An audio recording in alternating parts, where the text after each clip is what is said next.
بۆ دابەشکردنی موچەی ئەم جارە ئایتیەمەکانی سلەیمانی بێکێشە بوون، بەڵام ئەوانەی هەولێر بێپارە بوون و لە کۆیەش گرفتیان بۆ دروست بوو. ئەمڕۆژ بەهۆی بردومانی درۆنەوە سێ هاوڵاتی گیانیان لەدەستدا. سڵاوتان لێبێت. ئایتیەمەکان لە سلێمانی بێکێشە بوون، لە هەولێر و کۆیەش پڕ کێشە بوون. موچەخۆران نەیانتوانی موچەکانیان وەربگرن. هاوشێوەی شارەکانی تری هەرێمی کوردستان ئەمڕۆ لە سلێمانی موچەخۆران لە ڕێگەی ئامێرەکانی ئایتیئێمەوە موچەکانیان وەرگرت و هیچ کێشە و گرفتێکیان بۆ دروست نەبوو. ڕەفیق ئەحمەد موچەخۆرە و لە ڕێگەی هەژماری منەوە موچەی وەرگرتووە بە 1964 ود بەبێ کێشە موچەکەی وەرگرتووە. ئەم سیستەمە ئاسانتر و خێراترە. ئەوەی کە کێشەی هەیە لە دوێنێوە تا ئەمڕۆ نزیکەی 17 کاتژمێرە بەشداروانی بانکی ئارتی لە شاری کۆیا لە بەردەم ئامێرەکانی ئایتیئێم وەستان و ناتوان موچەکانیان وەربگرن. هۆکارەکەشی تێکچوونی هەژمارەکەیە و تا ئێستا کێشەکەیان چارەسەر نەکراوە. لە هەولێریش کێشە لە ئامێری ئایتیئێمەکان هەیە و پارەیان تێدا نییە. بەشێک لە موچەخۆران لە بەردەمی ئامێرەکان کۆبوونەتەوە و چەند کاتژمێرێکە چاوەڕێ ئەەکەن هیچ پارەیەک نییە وەری بگرن.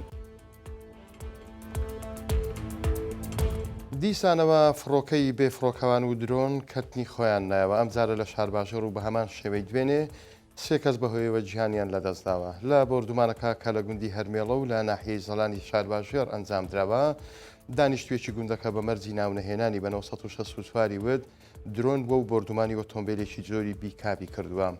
لای خۆشیەوە کامەران مەلا عوسمان ڕێخەری تیمی کوردستانی ڕێکخراوی CPT ئەمریکی بە 1964 ود لە کاتژمێر 1:40 خولەکی دوای نیوەڕۆی ئەمڕۆ فڕۆکێکی بێ فڕۆکەوانی تورکیا لە نزیک گوندی هەرمێڵەی سەر بە ناحیەی زەڵان لە قەزای چوارتە بردومانی ئۆتۆمبیلێکی جۆری تیۆتای کردووە. ژمارەی ئۆتۆمبیلەکە سلەیمانی بوو ئاشکرای کرد. لە ڕووداوەکەدا سێ هاوڵاتی گیانیان لەدەستداوە و یەکێک لە هاوڵاتیەکان دانیشتووی گوندی چەمەکە لە ناحیەی زەڵان بووە. هەروەها یەکێکی تر لەوانەی گیانی لەدەستداوە منداڵێکە و کانیولە لە دەستیدا بووە. بەهۆی بەرزی ڕێژەی سوتاویەکەی دەموچاوی شێواوە و نەتوانراوە بناسرێتەوە.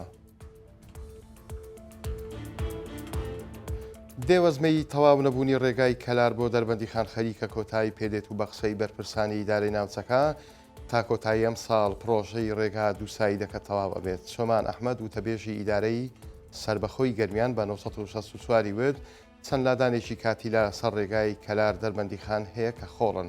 ئاستەنجی و بێزاری بۆ شۆفێران دروست کردووە تا کۆتایی ئەم مانگا ئەو لادانە کاتیانە نامێنن. وتیشی کاری باش لە ڕێگاکە کراوە، ئێساش کارکردن تێیدا بەردەوامە. بە قسەی ئەو بڕیارە تا کۆتایی ساڵی 2024 واتە ئەم ساڵ سەرجەم کارەکانی پرۆژەی ڕێگای کەلار دەربەندی خان تەواو بکرێت و بخرێتە خزمەت هاوڵاتیانەوە. ئاماژەی بەوەش کرد لە ماوەی 4 مانگی ڕابردوودا نزیکەی 20 ملیار دینار بۆ ڕێگاکە خەرج کراوە. 185 پرۆژەکە تەواو بووە.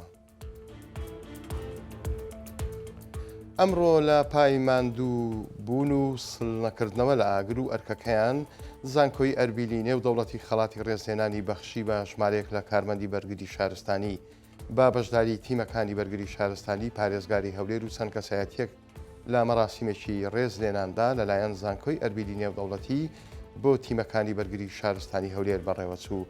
عەبدولسەمیع ئەبوبەکر کارمەندی بەرگری شارستانی و باوکی کارمەندێکیش کە لە کاتی ئەرکدا پێشتر گیانی لەدەستداوە بە 1964 ود ئەمڕۆ دڵخۆشە بەو ڕێزلێنانە.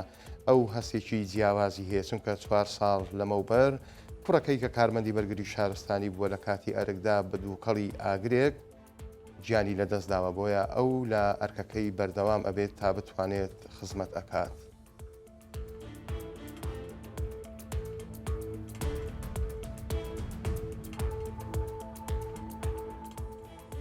کاتێکی خۆش بۆ هەموو لایەکتان و خواتان لەگەڵ.